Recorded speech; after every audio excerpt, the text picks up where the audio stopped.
Bonjour, aujourd'hui nous allons voir les opérateurs en langage C. Je t'invite à voir les précédentes vidéos sur le langage C si tu n'as pas encore vu. À t'abonner, à liker, à partager avec tes proches, car cela nous pousse à continuer de vous servir. Cela nous amène à avoir de la motivation lorsque on prend de notre temps pour faire de telles explications sur la programmation en langage C. Alors merci à toi qui t'es abonné, qui t'abonnera, qui activera la cloche de notification pour ne rien rater de nos prochaines vidéos, qui likera et partagera avec tes proches. Les opérateurs en langage C, c'est quoi un opérateur? Tout simplement, c'est une notation qui suit des règles bien précises. C'est un symbole qui suit des règles bien précises. Il faut savoir que les opérateurs suivent une règle de priorité appelée PEMDAS. PEMDAS, ça veut dire parenthèse, exponentielle, multiplication, division, addition, soustraction. C'est donc dire que dans une instruction, les parenthèses sont prioritaires à l'exponentielle, qui est prioritaire à son tour à la multiplication. La multiplication et la division ont la même intensité de priorité. Et ces deux-ci, ou bien tout ce qui précède, est prioritaire à l'addition et à la soustraction. Donc, PEMDAS, c'est pour retenir le cycle de priorité. Ici, nous avons l'initialisation des variables. La déclaration des variables, autant pour moi. Cette instruction A égale à B, c'est une affectation simple. Cela veut dire à A, j'affecte B. L'instruction aussi, A modulo B plus C. Modulo, c'est le reste de la division euclidienne de A par B plus C. C'est donc dire que le modulo compte double. Ça compte comme une division, puis comme une soustraction. Parce que ça divise d'abord A par B plus C. Et ça prend le reste de cette division euclidienne. Et donc, l'opérateur modulo donne le reste de la division euclidienne. Les parenthèses ici nous donnent la règle de priorité. C'est-à-dire que sur cette ligne-ci, c'est d'abord B plus C qui est exécuté. Et le résultat sera pris en charge avec le modulo. Nous allons continuer. La ligne 12, A inférieur à B, A supérieur ou égal à B, A différent de B, A deux égalités égales à B, deux égalités B. Cela veut dire, c'est une comparaison entre A et B. Est-ce que A égale à B? C'est ce que ça veut dire. Les deux et cursives ici, ça veut dire et, tout simplement. Nous avons aussi un symbole pour le ou logique que je vous invite à chercher. Dans cette ligne ici, A, est-ce que A égale à B et est-ce que A égale à B et C égale à D? C'est ce que ça veut dire. Il faut savoir que les conditions, les opérateurs de comparaison retournent une valeur booléenne. 0 si c'est faux, 1 si c'est vrai. Ainsi, la ligne A inférieure à B va retourner 1 si A est inférieur à B et 0 si A est supérieur ou égal à B. Ainsi, A fois Q égale à 2 retourne 1 si ici Q égale à 2. Est-ce que Q égale à 2?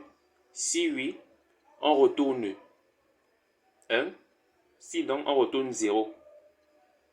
Et le résultat de cette comparaison sera multiplié par A. Par la suite,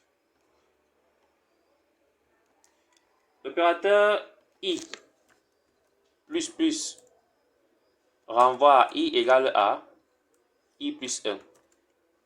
Ceci est une incrémentation. On peut aussi avoir la décrémentation avec I moins moins.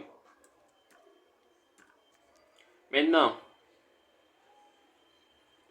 l'instruction A égale à I plus veut dire à A j'affecte I et à I j'affecte I plus 1. À A j'affecte I, puis à I j'affecte I plus 1. Et l'opérateur A égale à plus I veut dire à I j'affecte I plus 1 et à A j'affecte I. Donc vous voyez que entre les deux, le positionnement de plus est très important. Ici, ça stocke d'abord la valeur de I dans A avant de faire l'affectation, l'incrémentation de I. Alors qu'ici, ça fait d'abord l'incrémentation de I avant de faire l'affectation de A par le résultat de l'incrémentation de I. Incrémenter, c'est ajouter 1 à une valeur. Et décrémenter, c'est retirer 1 à une valeur. L'instruction C égale A supérieur à B, point d'interrogation A2.B, veut dire tout simplement, est-ce que A est supérieur à B? Point d'interrogation. Si oui, à C j'affecte A, sinon à C j'affecte B. Lorsque vous avez une instruction du genre variable égale condition valeur, si oui et valeur sinon, sachez que A et B, ici présents, peuvent être des instructions complexes. Par exemple, des fonctions, des blocs d'instructions, etc., etc. Et donc, si la condition est vérifiée, on fait A. Si la condition n'est pas vérifiée, on fait B. Et le résultat de A ou B, dépendamment de la condition vérifiée ou pas, sera stocké dans la variable. Nous allons continuer. Donc, le résultat de cette instruction-ci sera si A est inférieur ou égal à B, je fais A. Sinon, je fais B. En l'occurrence, ici, A, c'est une valeur int, donc je retourne A. Ici, je retourne B si c'est faux. Et le résultat de ceci sera ajouté au résultat de cette sous-instruction-ci. Et l'addition des deux sera affectée à C. L'instruction C étoile égale à A revient à C égale à C fois A. Lorsque vous avez ce genre d'instruction, il faut savoir que ça sera toujours la même équivalence. C'est-à-dire, variable 1 égale à variable 1 opérateur variable 2. Tout simplement. Donc, C plus égale à A, ça peut être C moins égale à A, C divisé égale à A, reviendra toujours à C égale à C plus, qui est l'opérateur ici, plus A. Voilà. L'instruction N, point d'interrogation A, 2.B, veut dire, si N est différent de B, faire A, sinon faire B. C'est ce que ça veut dire. Tout simplement. Alors, si A et B sont des entiers, ça retourne tout simplement la valeur de A et tout simplement la valeur de B.